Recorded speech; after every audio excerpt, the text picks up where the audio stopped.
السلام علیکم ورحمۃ اللہ۔ امید ہے آپ خوش ہوں گے۔ ہم اللہ تعالیٰ سے دعا گو ہیں اللہ تعالیٰ آپ سب کو خوش و خرم رکھے، آمین ثم آمین۔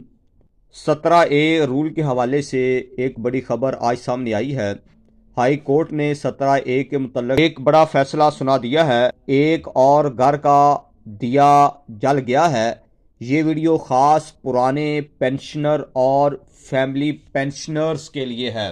ویڈیو کا ایک ایک پوائنٹ بہت ہی اہم ہے۔ جیسا کہ آپ کے علم میں ہے، حکومت نے 17A رول ختم کر دیا تھا۔ اس کا باقاعدہ طور پر 24/7/2024 کو نوٹیفیکیشن کیا گیا تھا۔ اس کے خلاف لاہور ہائی کورٹ میں مختلف ریفرنس سے درخواستیں دائر تھیں۔ پچھلے دنوں ہائی کورٹ نے 8 صفحات پر مشتمل ایک فیصلہ سنایا تھا۔ ہم نے آپ کو بروقت آگاہ بھی کیا تھا۔ اس سے پہلے 17A کے متعلق چند اہم ترین پوائنٹس آپ نے سمجھنے ہیں۔ 21/11/2023 سے پہلے دوران سروس وفات پانے والے اور میڈیکل گراؤنڈ پر ریٹائر ہونے والے دونوں ملازمین کے بچوں کو کوٹے کے ذریعے بھرتی کیا جاتا تھا۔ 21/11/2023 ہے۔ اس سے پہلے جتنے بھی ملازم جن کی ڈیتھ ہو گئی تھی ان سروس اور جو میڈیکل گراؤنڈ پہ ریٹائر ہوئے تھے ان کو کوٹے کے ذریعے بھرتی کیا جاتا تھا۔ 17A کے تحت ان ملازمین کے بچے ایلیجیبل ہوتے تھے اور یہ رول سروس رول میں مینشن تھا، مگر 21/11/2023 کو ایک نوٹیفیکیشن کیا گیا۔ اس نوٹیفیکیشن کے مطابق صرف دوران سروس وفات پانے والے ملازمین کے بچوں کو ملازمت دینے کا نوٹیفائی کیا گیا تھا کہ اونلی 21/11/2023 کے بعد جو ملازم دوران سروس انتقال کر جائے گا ان کے بچوں کو 17A کے تحت ملازمت دی جائے گی۔ 21/11/2023 کو اس کو نوٹیفائی کیا گیا تھا۔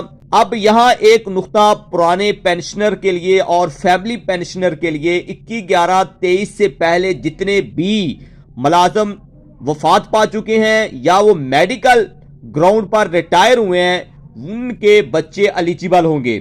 اور یہ فیصلہ ہائی کورٹ نے بھی 8 صفحات پر مشتمل فیصلہ سنایا تھا اور حکومت کو بھی متنبع کیا تھا۔ یہ بات آپ یہاں پہ نوٹ کر لیجئے گا۔ پھر 21/11/2023 کے بعد 24/7/2024 تک 24/7/2024 تک صرف اور صرف دوران سروس وفات پانے والے ملازمین کے بچوں کو ہی 17A کے تحت ملازمت دی جائے گی، یعنی جو میڈیکل گراؤنڈ پہ ہوگا ان کے لیے 17A نہ تھا۔ یہاں پہ کچھ لوگ جو ہے کوسچن پوچھ رہے تھے، یہ آپ نے نوٹ کرنا ہے۔ جو ڈوریشن ہے 21/11/2023 24/7/2024 اس کے درمیان جتنے ملازمین کا انتقال ہوا ہے ان کے بچے ایلیجیبل تھے۔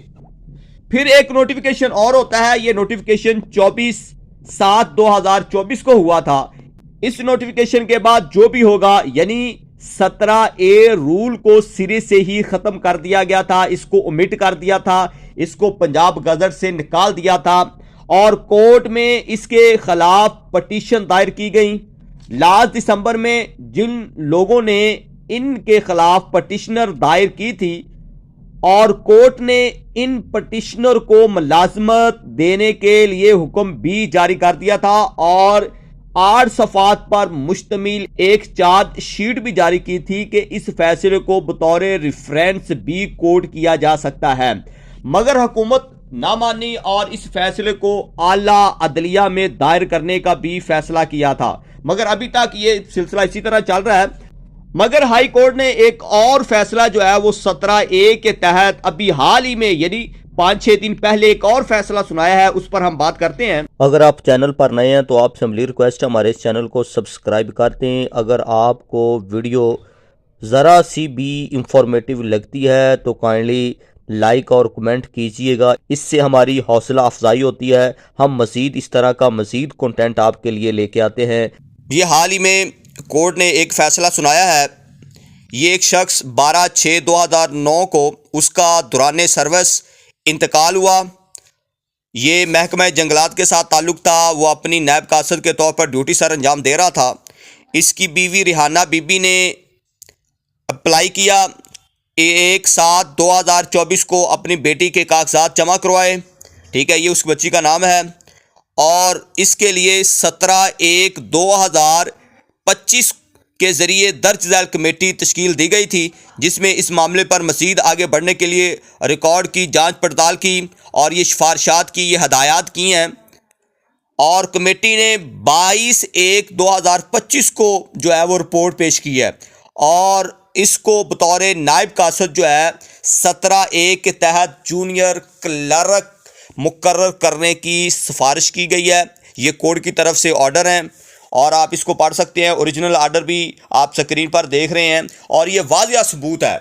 تو اب آپ نے کرنا کیا ہے، میں نے ابھی جو آپ کو ڈیٹ بتائی ہے، اس ڈیٹ کے مطابق 24/7/2024 سے پہلے اگر کوئی میڈیکل گراؤنڈ پہ ہوا ہے، وہ 13/11/2023 والا ہے اگر میڈیکل پہ ہے. ٹھیک ہے، اگر دوران سروس 24/7/2024 کے سے پہلے جو ہے وہ انتقال ہوا ہے، دوران سروس اس کی ڈیتھ ہوئی ہے، تو وہ ایلیجیبل ہے، اس کو 17(a) کے تحت نوکری ضرور ملے گی. اس کے لیے اب کرنا کیا ہے، ہو یہ رہا ہے کہ جتنے لوگ اپنی درخواستیں، اپنی پٹیشن دائر کر رہے ہیں، ریٹ کر رہے ہیں، ان کو جاب مل رہی ہے، باقی لوگوں کو نہیں مل. کورٹ نے باقاعدہ طور 8 صفحات پر مشتمل ایک چارج شیٹ بھی جاری کی تھی، جو کہ کوئی بھی محکمہ ماننے کو تیار نہیں ہے. لیکن اس کے لیے یہ ہے کہ آپ ریٹ دائر کریں اور اس کا جو ہے وہ آپ پرسیو کریں، تو ضرور جو ہے آپ 17(a) کے تحت جاب کے ایلیجیبل ہوں گے. تو اس کی واضح طور پہ کئی دلیلیں آ چکی ہے. ریسنٹلی بھی 17(a) کے تحت کورٹ نے یہ فیصلہ دیا ہے، اور یہ سرگودا سے تعلق رکھنے والا یہ شخص جس کی بیٹی کو یہ جو ہے وہ 17(a) کے تحت ہوا ہے. لیکن یہ بات یاد رکھیے گا، فات والے ہیں، اور میڈیکل گراؤنڈ والی جو میں نے آپ کو ڈیٹ بتائی ہے وہ 23/11/2023 ہے. اور اگر اس کی دوران سروس انتقال ہوا ہے تو وہ ڈیٹ آپ نے یاد رکھنی ہے، وہ 24/7/2024 ہے. اس کے بعد کئی جو ہے وہ نوٹیفیکیشن کیے گئے جس میں یہ کلیئرٹی بالکل کلیئر کہا گیا کہ 17(a) کو ختم کر دیا گیا ہے، نئے جو ہے بھرتیاں اس کے تحت نہیں ہوں گی. ہمیں اجازت دیجیے گا، اگر آپ ہمارے چینل پر نئے ہیں تو آپ سے عملی ریکویسٹ ہے کہ ہمارے اس چینل کو سبسکرائب کر دیں، بیل آئیکن کو بھی پریس کر دیں، تاکہ ہر آنے والی نئی ویڈیو کا نوٹیفیکیشن آپ تک پہنچ سکے اور آپ کا فائدہ ہو سکے. اگر آپ کے ذہن میں کوئی بھی کسی طرح کا کوئی کویسچن ہے، آپ کمنٹ باکس میں نیچے ڈال سکتے ہیں. ہم ضرور آپ کی اس پرابلم کا سلوشن ڈھونڈیں گے اور آپ کو اس کا ضرور آنسر دیں گے. اپنے بھائی کو اپنی دعاؤں میں ضرور یاد رکھیے گا، اس کو شیئر بھی کیجئے گا. اگر جہاں تک ہو سکا ہم آپ کی ضرور ہیلپ کریں گے. اللہ تعالیٰ آپ سب کو خوش و خرم رکھے، اپنے حفظ و ایمان میں رکھے. آمین ثم آمین. اللہ حافظ.